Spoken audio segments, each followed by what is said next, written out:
Assalamualaikum warahmatullahi wabarakatuh. Sebelumnya izin memperkenalkan diri, nama saya Azhar Fadila, NPM 2415031050 dari Departemen Pendidikan dan Pengembangan Diri dari Divisi Pendidikan. Di sini saya akan menjelaskan tentang analisis studi case orientasi pengurus di Makro yang ke-2026. Analisis studi kasus PKBM kaderisasi amandemen. Mekanisme pelaksanaan pemilihan raya atau pemira mahasiswa, di mana pemilihan raya mahasiswa atau pemira merupakan momentum krusial dalam manifestasi nilai-nilai demokrasi dan regenerasi kepemimpinan di lingkup organisasi kemahasiswaan. Agar momentum ini tidak hilang esensinya, serta dapat berlangsung secara kondusif, adil, dan tertib, mutlak diperlukan sebuah regulasi komprehensif sebagai acuan legal formal bagi seluruh instrumen yang terlibat. Dalam kasus kajian ini, fokus diarahkan pada mekanisme penyelenggaraan pemira tahun 2025 yang berfungsi mengontrol seluruh rangkaian suksesi kepemimpinan, mulai dari penjaringan bakal calon hingga pengetukan palu hasil perolehan suara. Jadi apa saja sih kebijakan yang terjadi? Kebijakan fundamental yang diangkat dari studi kasus ini adalah formalisasi mekanisme penyelenggaraan pemira tahun 2025 selaku pedoman baku dan instrumen hukum utama untuk memilih ketua serta wakil ketua umum yang baru. Kebijakan ini dirancang dengan mengintegrasikan seluruh tahapan suksesi agar selaras dengan koridor aturan organisasi, bersifat demokratis dan sistematis.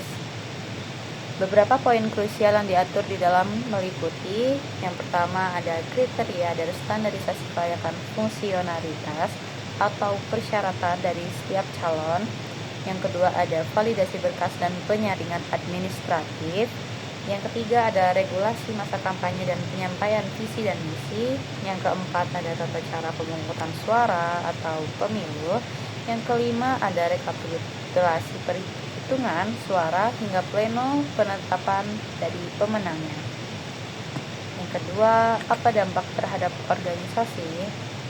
Jadi penerapan regulasi pemira ini membawa dampak yang luas buat organisasi Himakro ini, yang bersifat konstruktif maupun yang memicu tantangan baru tentunya.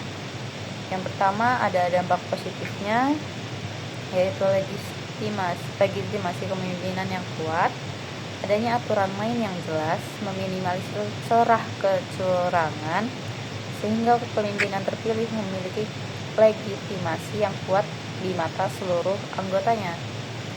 Yang kedua, edukasi politik dan budaya demokrasi. Kebijakan ini menghidupkan iklim-iklim demokrasi kampus, di mana mahasiswa tidak hanya menjadi objek atau pemilih, tetapi juga sebagai subjek aktif yang melalui forum debat publik, tim sukses, dan pengawas independen.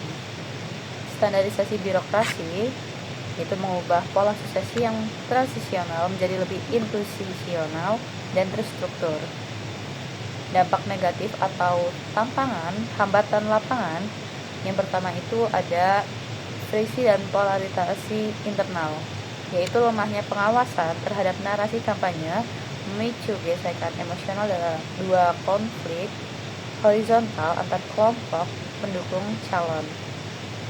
Yang kedua itu disparitas teknologi dan kendala digital, yaitu kegagalan sistem atau bug pada platform e-voting, membatasi aksesibilitas pemilih yang pada akhirnya justru mendistorsi tingkat partisipasi atau voter turnout.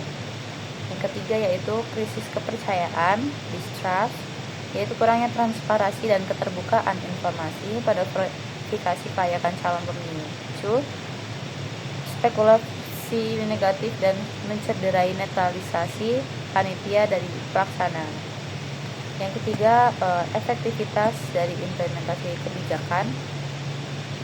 Kebijakan ini sangat efektif karena telah memuat regulasi yang runtut, terstruktur, dan komprehensif dari hulu ke hilir demi menciptakan pemilihan yang berasal luber jurdil, yaitu langsung, umum, bebas, rahasia, jujur, dan adil.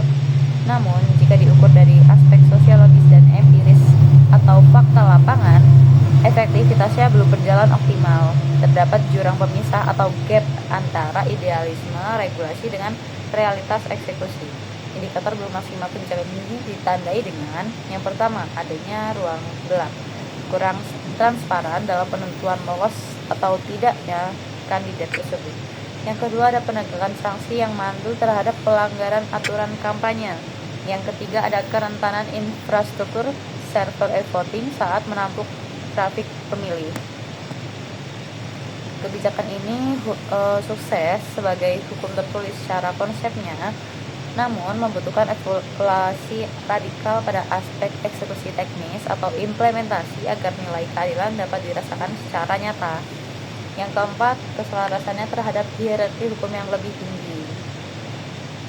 Secara umumnya, pemilah ini kan tidak menabrak atau bertentangan dengan aturan di atasnya. Penyusunan draft mekanisme ini mengacu dan tunduk pada ADART atau Anggaran Dasar dan Anggaran Rumah Tangga Himatro, serta peraturan keluarga mahasiswa di tingkat fakultas maupun universitas. Kebijakan ini murni interpretasi teknis dari aturan tertinggi organisasi. Meskipun hierarkinya selaras, terdapat beberapa poin abu-abu yang berpotensi mencederai hak konstitusional mahasiswa, di antaranya hak untuk dipilih. Jika parameter verifikasi kelolosan calon bersifat subjektif dan tertutup, hal ini berpotensi untuk melanggar hak dasar anggota organisasi untuk mencalonkan diri dijamin oleh ADART. Yang kedua, ada asas akuntabilitas data, yaitu penggunaan sistem e-voting wajib diimbangi dengan audit teknologi. Jika proteksi data pemilih lemah, hal ini rahasia politik pemilih dapat bocor, yang mana bertentangan dengan asas kerahasiaan atau keadilan dari pemilu tersebut. Jadi untuk mengantisipasi masalah di masa yang akan mendatang, langkah-langkah yang bisa kita lakukan adalah yang pertama, keterbukaan informasi publik. Jadi panitia wajib membuka seluas-luasnya terkait parameter penilaian verifikasi calon dan mempublikasikan hasil keputusan beserta berita acaranya serta transparan guna menghindari mosi tidak terpercaya. Yang kedua yaitu adalah revitalisasi fungsi pengawasan, yaitu membentuk badan pengawas pemilu yang melibatkan perwakilan luar seperti pihak jurusan atau alumni, dan menerapkan sanksi diskualifikasi yang tegas bagi pelaku kampanye atau black campaign. Yang ketiga ada audit dan stress testing dari sistem e-voting, yaitu melakukan uji beban server, simulasi sistem secara berkala sebelum hari H, serta menyediakan help desk pengaduan cepat untuk memitigasi mahasiswa yang mengalami error server. Yang keempat adalah validasi data pemilih tetap yang terintegrasi, yaitu mensinkronisasikan basis data pemilih dengan data akademik resmi guna memastikan tidak ada manipulasi suara atau pemilih ganda. Dan yang terakhir yaitu penyusunan lembar evaluasi berkelanjutan, yaitu mengadakan forum review pasca pemilah sebagai media serah terima dokumen evaluasi teknis agar kepanitiaan periode berikutnya tidak mengalami kesalahan logistik yang sama. Baik, itu saja yang bisa saya sampaikan. Saya cukupkan untuk penjelasan saya pada analisis studi case tentang pemilah di makro. Saya akhiri. Wassalamualaikum warahmatullahi wabarakatuh.